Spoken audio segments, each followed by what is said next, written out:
Hey, what's going on, guys? It is Celeb back again to do another review. This time around, I'm reviewing Fallout 4, brought to you by Bethesda Softworks and Bethesda Game Studios.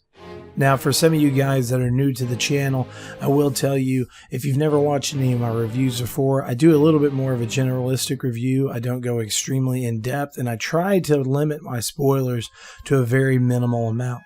And the reason why I do that is for games like Fallout 4 that are very expansive games and very near and dear to gamers' hearts. I would rather not ruin those experiences by telling them key details in the story. Now, if you don't know what Fallout 4's story is about, here's a brief description of the story. As the sole survivor of Vault 111, you enter a world destroyed by nuclear war. Every second is a fight for survival, and every choice is yours. Only you can rebuild and determine the fate of the Wasteland. Welcome home. Now, that's a pretty good description and kind of telling you guys where we're really going with this Fallout 4 and how different it is from previous Fallouts. So the first thing I really want to talk about, I want to kind of talk about the story and talk about my experience with it so far. The story so far has been fantastic. I love the fact that they changed the story and didn't just start you out as a lone wanderer already in the Wasteland. They kind of give you the, I guess, a prequel to what had happened before the Great War. And you start out with your family, and one thing leads to another. The bombs drop. You have to run to Vault 111, and that's where the story starts. Now, after that is something that I will not be telling you guys what happens. I really want you guys to experience it as much as you can. But the story so far is amazing. I really loved the main campaign, and I have tons of side missions still to do. That's one thing that I really liked about Fallout 4 is that it pretty much takes the aspects of Fallout 3 and Skyrim and merges them together into just one package of awesomeness. The stories are really in-depth, the characters are fantastic, and another thing that makes this story even better is having a voiced main character. And as I said, you really have to give props to Courtney and Brian. They did fantastic jobs when it came down to bringing these characters to life, either the female character or the male character. And it's something that you really don't even realize that Fallout actually needed until you start playing Fallout 4. It brings so much more of a lively kind of gameplay to the game whenever you're actually able to hear your character voice his opinion instead of just reading it through text. Now, another thing I wanted to talk about too is the gameplay. The gameplay is fantastic. The controls seem really tight. The VAT system is fully back. And another thing is that there is a somewhat of an upgraded special / perks system. Now, the thing that they did, now I know you were able to slowly kind of build up your perks and unlock them here and there, but you can actually upgrade your perks as well while you're going along. So you can have, you know, let's say there's a perk called Celeb Kills. If I had my intelligence, I have my regular special perks at the top of intelligence and so on and so forth, agility and whatever. I can upgrade those as much as I want. But if I wanted to upgrade the Celeb Kills one, I could upgrade that as well. I could focus my character into more of a heavy gunner character, or I could focus my character on being just a really big brute dude that goes around and mainly just uses melee weapons. And it's a fantastic system. It gives you so much more of a control over who your character is eventually going to be later on in the game. And it actually adds into the creation of the characters. So I'm really excited to see where people are going to go with this when I see videos uploaded on YouTube or whatever else, how different their characters are going to be. Is it going to be the same style character? Or are you going to see people that are just using certain items? I think it's really going to be an awesome next couple of months, seeing some of the different creations and stuff. And speaking of character creations and customization, that's another thing we could talk about with the gameplay as well. It's such a fantastic ability to have to really do a full customization of your character. Now, you were able to somewhat do that in Skyrim. You were kind of limited. You can get into the key aspects of the game and like change his nose and his cheeks and whatever. Well, in this game, you could really do an amazing job when it comes down to creation, and that kind of ties in with the perk system outside of just being able to have the visual aspect and have his face different and change his hair and do this and whatever, or change in between a male and a female.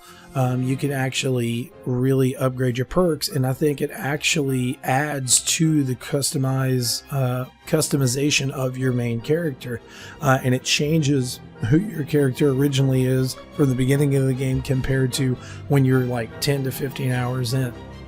Now, something else I can expand on as well whenever I'm talking about customization is the ability to actually fully customize your weapons, fully customize your armor, and also customize your own freaking town. And that's such an amazing ability. That's something that I never expected for them to have in Fallout 4, and whenever it was originally announced and shown off for the first time, it blew my mind. And it kind of shows how much, how genius Bethesda Game Studio is because they've pretty much got you ready for this. And the reason why I say that is with the release of Fallout Shelter, you were actually able to kind of get used to the whole ability of taking care of your vault and whatever else. Well, now you can do that with your town, and actually each one of the towns that you help settle, those towns, there's a happiness rating. It shows the food, the power, the supplies. It actually, you can get alerts of when your town's under attack or whatever. You can have defenses, you can have whatever else. So it's just an awesome ability that they added into the game, and it really kind of expands the realism of the Wasteland, and where you kind of actually move from the status of just being a wanderer to more or less like a hero in the game. Because instead of just going around and saving people and doing this and doing that, you're actually settling towns and actually helping these people kind of try and have a normal life in a very deep and dark wasteland. So I really like the customization. That's one of my favorite features of the game. So big shout outs to you guys on that as well. Now, the next thing I want to talk about is the graphics in the game. The graphics are fantastic, and there's been so much hate out there before the game is even released of people saying that the graphics didn't live up to what Bethesda said it was going to, that, it sucks that they're using the same exact engine or an upgraded engine from Skyrim and Fallout and whatever else. I've never disagreed with these people more. The graphics are fantastic. Now, I do use a 4K television. I have the active smoothing on, so it speeds up the frame rate. It has higher, more dense colors. So I may have a little bit of an advantage over someone else that just has a normal 1080p TV. But I know from what I've played, it's fantastic. It looks beautiful. It's breathtaking. There's multiple times that I've just walked through the wasteland and I've just stopped and just started looking around and been like, holy crap, man. And that's something that Bethesda has always done with their games. They've always pushed to the furthest level that they can whenever it comes down to visual aspects, scale, so on and so forth. Now, there has been a few times that I've been playing the game, and I've seen a few little small kind of graphical tears. There's been some unpolished things here and there, and it's literally maybe 1 out of 50 items that I've seen, and it kind of is unpolished for a minute, and then it's polished, so it just takes a little bit of time to load. Now, there was one time that I was walking through the wasteland and I saw a giant ship floating over me, and I'd rather not tell you guys what that ship is, but whenever it started floating off into the distance, I realized that it started doing some kind of weird, like square pixelized tears in the sky. It was really weird. Like, I couldn't see the ship, I couldn't see that it was an actual ship. It just looked like a really like pixelated block. Now, I don't know if that was something that was just happened on the PlayStation 4 version, but whenever it happened, I kind of turned away from it and I was like, this is not happening. There's nothing wrong with this game. There's nothing wrong with this game. So I just kind of walked the other way. I was like, I don't see that happening right now. So and those type of things are going to happen with launch titles. They can always fix those things with updates, and it's really not bad. It's not these horrible game breaking glitches that you hear about that are out there and about in the games industry nowadays. Now, there was another time I was walking around with one of my companions, and for some reason, instead of standing up, my companion was sitting down and floating over the ground. But once I reloaded the level, it just fixed that, and he was walking up straight. Now, with us still being on the topics of graphics, I want to say I have to give a round of applause to Bethesda for completely revamping the look of some of their main enemies in the game. The Deathclaw has a new look. The Feral Ghoul has a new look. There's tons of the mutts that are running around that have new looks. The mole rats, every enemy in this game has a new look. Now, there has been a few times here and there that some of the characters, the human characters, they look kind of similar to the ones that were in Skyrim or the ones that were in Fallout 3. Just facially, they look a little similar. But outside of that, like the feral ghouls, even the regular ghouls, they have a brand new look, a brand new design, and it's just breathtaking to me, dude, that they did so much work. They could have been like any other company out there and just kept the same exact look and just kind of upgraded it a little bit. They did a full redesign of some of their main enemies and some of their main allies in the world of Fallout as well.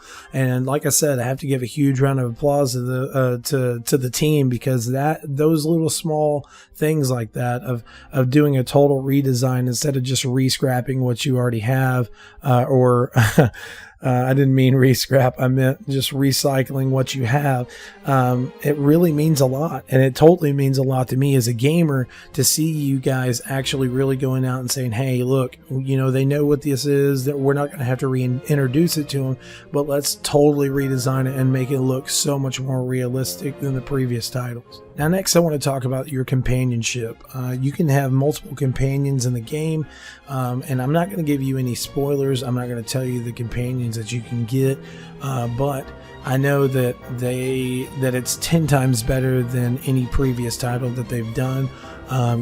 Previous, like in Skyrim, if you had a companion, that companion would be able to follow you around throughout Skyrim and just kind of like help you with a few things here and there. And it kind of just seemed like a dull AI, to be honest. It was somebody that kind of standing to the side and waited for you to get attacked, and then they would help you. They would come over there, kill or whatever, and then they just follow you and help you through your mission. Well, this time with these companions, you can actually have full interaction with them. You can talk to them. You can ask them about your relationship status with them and what their thoughts on you are as a person.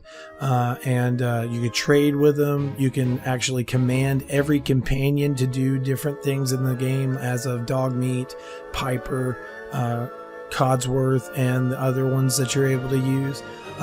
It's just awesome, dude. Like, it's such a fantastic feeling to see that they really put a lot of love and care into adding something like this in the game, whenever they could have just, like I said earlier, rehashed it or whatever. They could have just, totally recycled it and just said, okay, well, let's just have somebody aimlessly walking around behind you that's helping you, but you're not really getting a full interaction. And that's something that they've really upgraded. And again, I have to give them a round of applause because they totally outdid themselves. Next, I want to talk about the audio/music. Now, this is something that I've always really cared about. Something that I feel that if you don't have a good soundtrack or good audio in the game, I don't care what the graphics look like, the game's probably not going to be as good as it could have been. And Bethesda has always strived to make their game an all-around amazing experience, and that's what they've done with this. Each time they upgrade their graphics, each time they upgrade their story, their gameplay, whatever, they take the music and the audio to the next level. And there's so many times that I'm walking around the Wasteland and I'm just stopping. It's like 2 o'clock in the morning in the Wasteland, looking up at the stars, and then just an ominous music cuts on, and I'm just sitting there thinking, dude, they outdid themselves again, dude. I don't understand how they keep doing it, but they outdid themselves. And I'm really, really excited for you guys to actually experience this firsthand and see exactly what I'm talking about. And another thing I want to talk about too is the radio stations. It's awesome, just as usual. You have stuff like Diamond City Radio, and there's a lot of times too that, like I said, I don't want to give away too many spoilers, but the the actual broadcasters from, like, you know, all these different radio stations, they have so much personality, and it just falls right in with Fallout, man. You know, you had Three Dog with GNR, and now, you know, there's different broadcasters out there that they add their own personality, and it just makes it that much more realistic. And like I said, another round of applause for you guys. Now, lastly, I wanted to talk about the open world aspect of Fallout 4 and the weather system as well. So open world wise, it's the biggest map that they have ever done in any game that they have created. And it's breathtaking, man, to be able to walk from one side of the wasteland to the other and just see the dramatic change is crazy. Whenever you go from somewhere like your vault, and then you go to a place called the Glowing City, which is not too much of a spoiler. It's been talked about before, so I'm not spoiling anything. It's such a dramatic change when you see it. And to kind of tie in with the weather system, the weather system is fantastic. There's multiple times that it'll just be real chill, and just out of nowhere, like a rainstorm comes in, you hear thunder here and there, but then you also get, just kind of out of nowhere, you can get radiation storms, and those actually come from the Glowing City, which is where the atomic bomb dropped. And it is so crazy when it happens. I had no clue what was going on. I was running through the wasteland, and it just popped up. The sky started turning green. My radiation levels rise whenever lightning strikes. Like, if you get struck by lightning, you're obviously, like, if you're pretty low on health and you haven't upgraded your health that much, you're going to get radiation poisoning, die pretty quick. But it's just, or if it strikes near you, whatever, it's awesome, man. And it's such a great feature that they really added into the game. And it kind of, like Todd Howard had actually said it, I think at E3, it kind of really adds into the whole post-apocalyptic world. It gives it a much more realistic post-apocalyptic feeling.